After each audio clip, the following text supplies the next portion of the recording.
keep winning. We keep winning.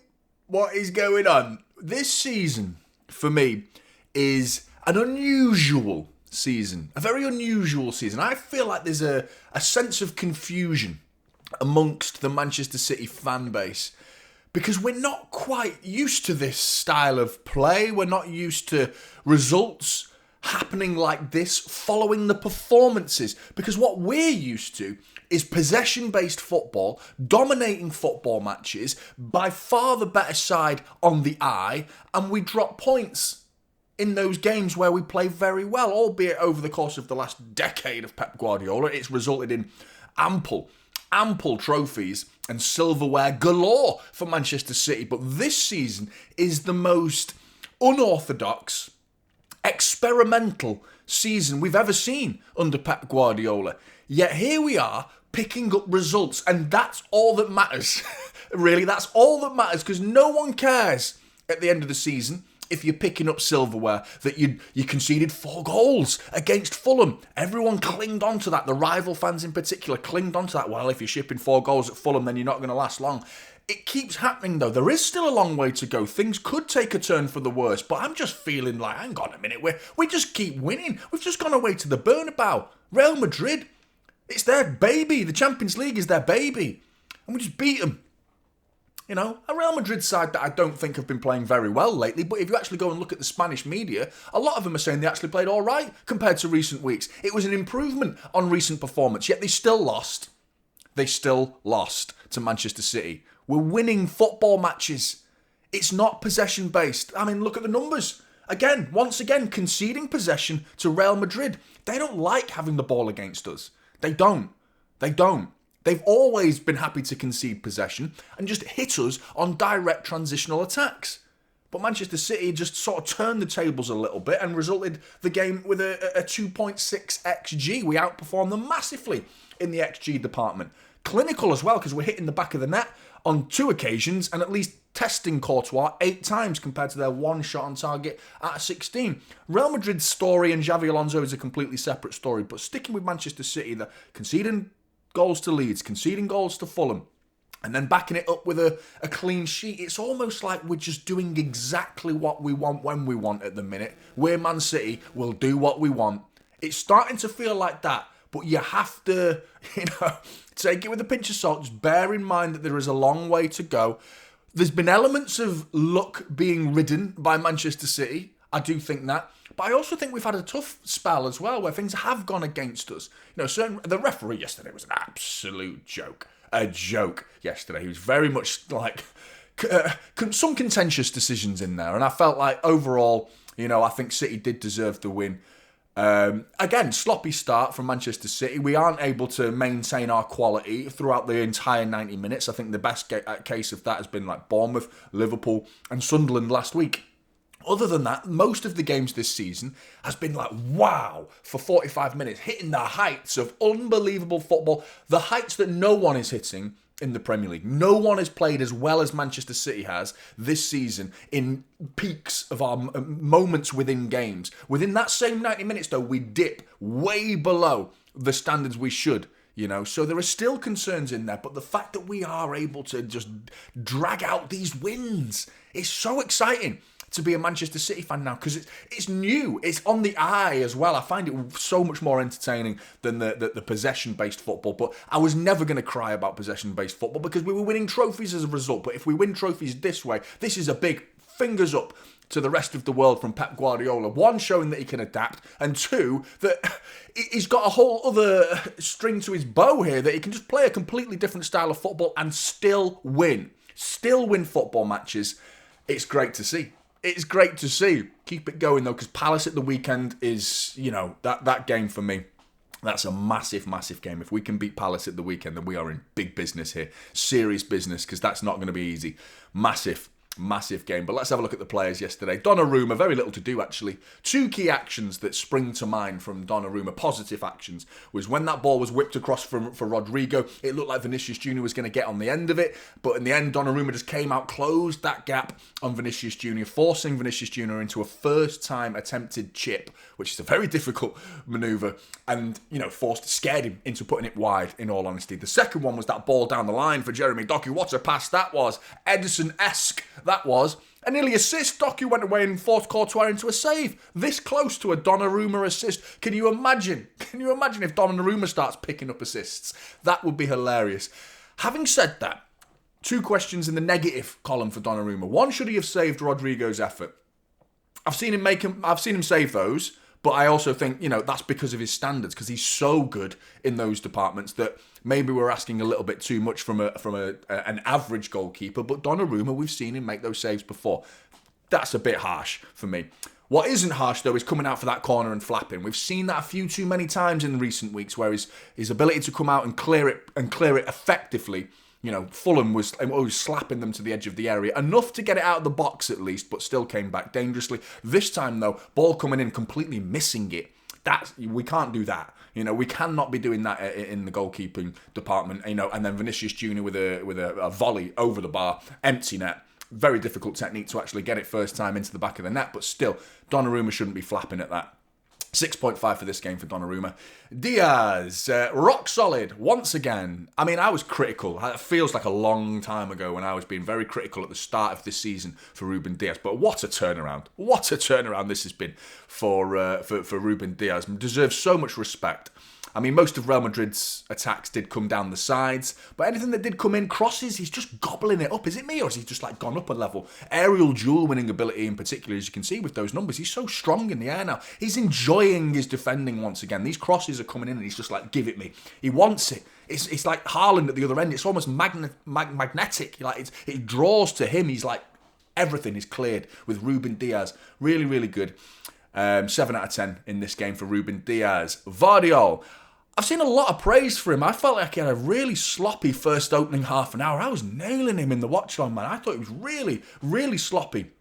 He was allowing Rodrigo to beat him in an aerial duel, if you remember that. A ball switched over and then caught flat-footed. Ball comes in. Rodrigo beats Vardiol into, and that's Rodrigo. He should not be beating Vardiol to an aerial duel. There was another silly giveaway in the first opening 5 minutes or so. Dilly-dallying on the halfway line, getting caught. Real Madrid come forward.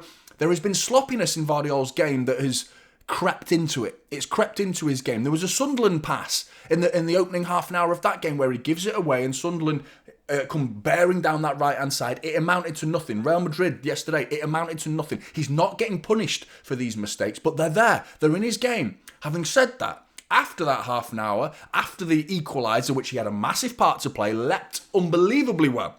Unbelievably well. Boom, big header. Same as Sunderland. Again, very impressive leap. Got the goal directly against Sunderland and forces the goal this time round for Nico O'Reilly on the rebound. Great stuff. He settled down after that and he played some very good stuff. And he showcased that partnership with Ruben Diaz once again, that it's blossoming into this rock-solid defensive partnership that I'm very, very happy with. Just a few little mistakes in Vardiol's game.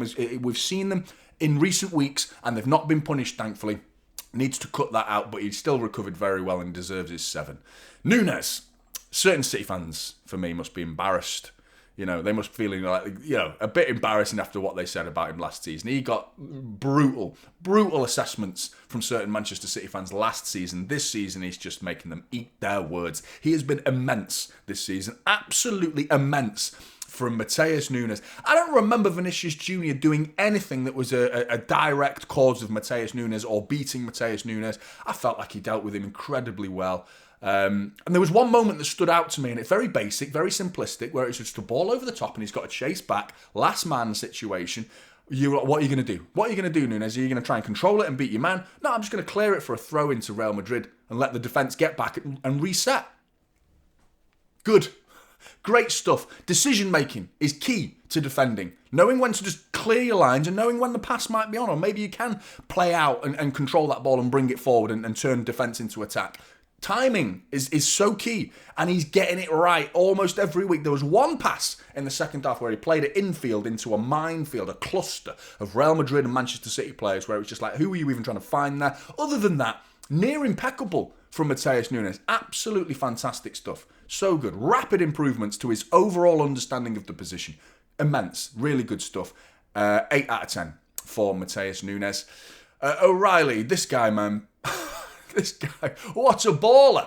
What a baller Nico O'Reilly is. A crazy, crazy amount of maturity. 20 years old.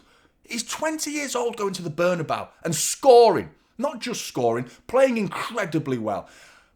There's room for improvement to his game, as with every player. There is room for improvement. But is there a weakness to his game? Is there a standout attribute to his game like that really needs work? You know, people said before Cherki arrived, he doesn't work hard enough. I don't think that's right whatsoever. Haaland's overall game, his hold-up play, that needs work. You know, Ruben Diaz last season was weak in the air. All these little things, players have weak spots to their game. Has Nico O'Reilly got one? I'm not seeing a weak spot to his game, like positional awareness. I think it's fantastic. Dribbling ability. He knows how to score goals. He's got a vision for a pass. His physicality is top notch. He wins so many of his ground duels. Aerially, he's a big lad. He wins things. You know, defensive tackling. He loves a tackle. What is the weak spot to Nico O'Reilly's game? Because I'm not seeing it. And he's 20 years old. He's 20. He's only going to get better. Insane. Absolutely insane. I'm absolutely buzzing. What a player we've got on our hands here. Class act. Man of the match. 8 out of 10 for Nico O'Reilly. Nico G.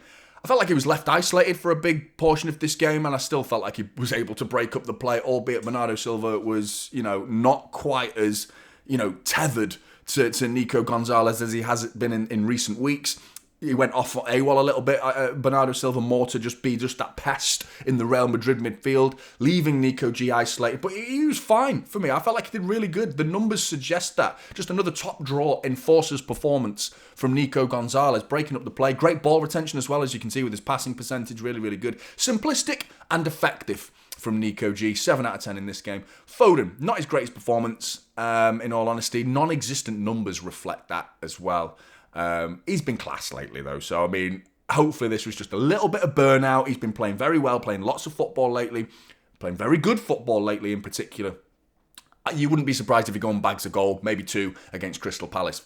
Hopefully that can be the case, but this game was a pretty anonymous performance from Phil Foden. Very little impact on the game whatsoever. 6 out of 10 for him in this game. Bernardo Silva, he tried, but struggled physically struggled in this game. He was getting bossed around a little bit. Carreras on occasions, Bellingham on occasions was just able to phase him out physically of the game. 10 ground duels and he only won 2 is testament to that. Never gave up though, and I love his shithousery, bringing down players, like just hacking down players for fun. I love that about him. He read the game really well. He's got a good number of interceptions there. His attitude though is never in question. He ran the most, in fact, nearly a kilometre more than the second most player, which was Nico Gonzalez, who run 12, and just under 13 kilometres covered in this game for Bernardo Silva. So he ran the most out of any Manchester City player, which is very typical of a Bernardo Silva performance. Just struggled to make a tangible impact on the game itself. 6.5 for Bernardo Silva. Cherki. Nutmegged Rudiger. This pleases me. And he promises pleasure, so he is delivering. Postman Cherki is delivering in the pleasure department. You love to see it. Rudiger, with that embarrassed sort of half egotistical smirk that he gave Cherki, like, did you just nutmeg me? Yes, he fucking did, mate. Yes, he did. He made you look like a right mug. Love it. None of this stupid celebrations this time round for Rudiger. None of that, because Cherki's making you look like a mug. He's not really affected the scoreline in this game, but every time that ball was at his feet, you could just smell something. You sensed danger for Madrid. There was something possible. The flashes of brilliance were frequent. Very good to see again from Cherki.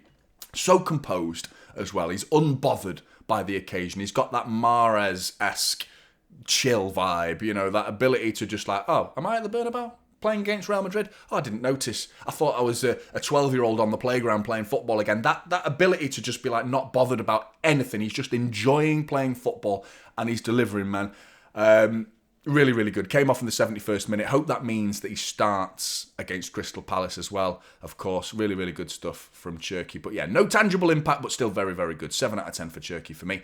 Doku. I was super impressed. Super impressed by Jeremy Doku.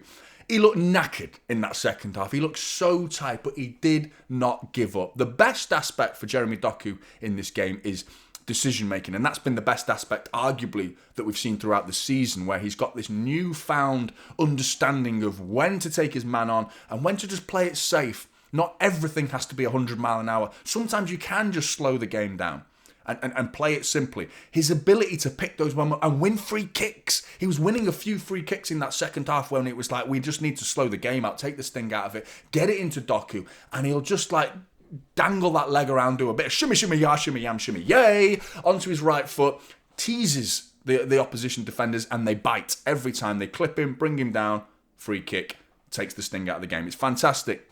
10 dribbles, 6 of them successful. 19 ground duels, he's winning 11 of them. These are unique, world-class numbers. Numbers you don't see players getting anywhere else. Not at this level of the game. You don't see it anywhere else. This is Jeremy Doku. This is the start of Jeremy Doku. I feel like this could 3 more years on with Jeremy Doku's development. If he keeps going, remains injury-free, you're looking at a world-class winger here. Someone that can genuinely take the world by storm. Just that little bit of end product, a few more goals and assists to add to his game would take him to that next level. And he's so close to doing it. And I feel like this is just the beginning for me for Jeremy Doku. 8 out of 10. Really, really impressed. Haaland won the penalty, scored the penalty. That's his job. Ask Roy Keane. That's his job. I still feel like he could have offered a lot more, though, in this game. There was a few occasions when Nunes, Cherki, and O'Reilly were bringing that ball forward, out wide, and they were looking for an inward pass, looking for that ball. Haaland neither dropped and said, give it me, to feet, or turned, spun his defender and went in behind. There was moments where it was like, what are you doing there, Haaland? Where he didn't actually make a decision one way or the other, and he just jogged up with the back line and never really caused them problems when our players on the ball were looking for options, someone to give it to or someone to dink it to over the top. Haaland wasn't really at his best in this game, but he won the game. He scored the winning goal.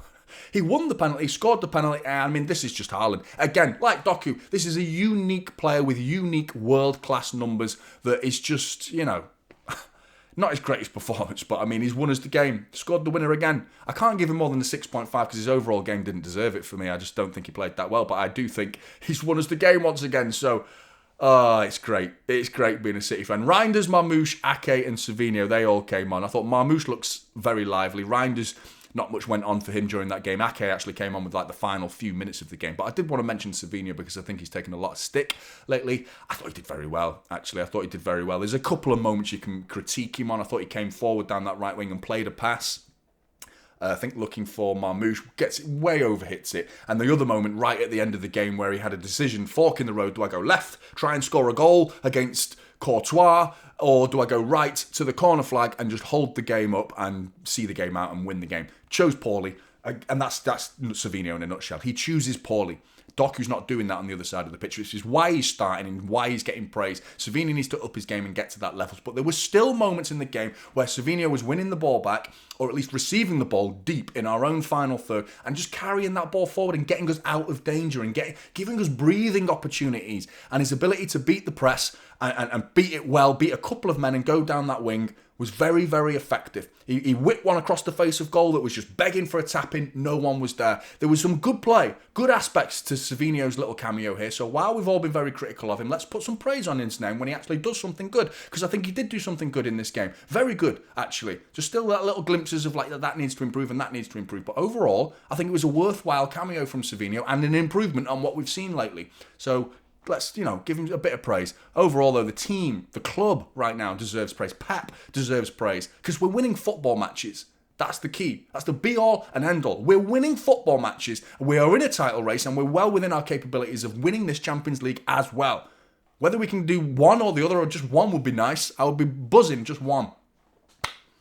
Great time to be a City fan, it really is. So many questions still haven't been answered. When are we going to get out of this second gear? Because we're not playing that well yet, still winning. And supposedly we get better in the second half of the season. When will that kickstart? Is it going to kickstart? Or is this just it for the rest of the season now, where we play sort of well here and there, but grinding out results and getting the job done ultimately? Because if there's more to come from this City side, then the likes of Real Madrid, Bayern Munich, PSG, Arsenal, you better be a little bit worried. Because this Manchester City side, if there's gears to go through and we've not gone through them yet, we are scary. We are becoming a scary prospect for the rest of this season, and likely going to do some big things this season if it continues. Question is, will it? What do you think, Blues? Let me know your thoughts. Like and subscribe to Typical City. Take care, and I'll see you in the next one. This is Typical City now, holding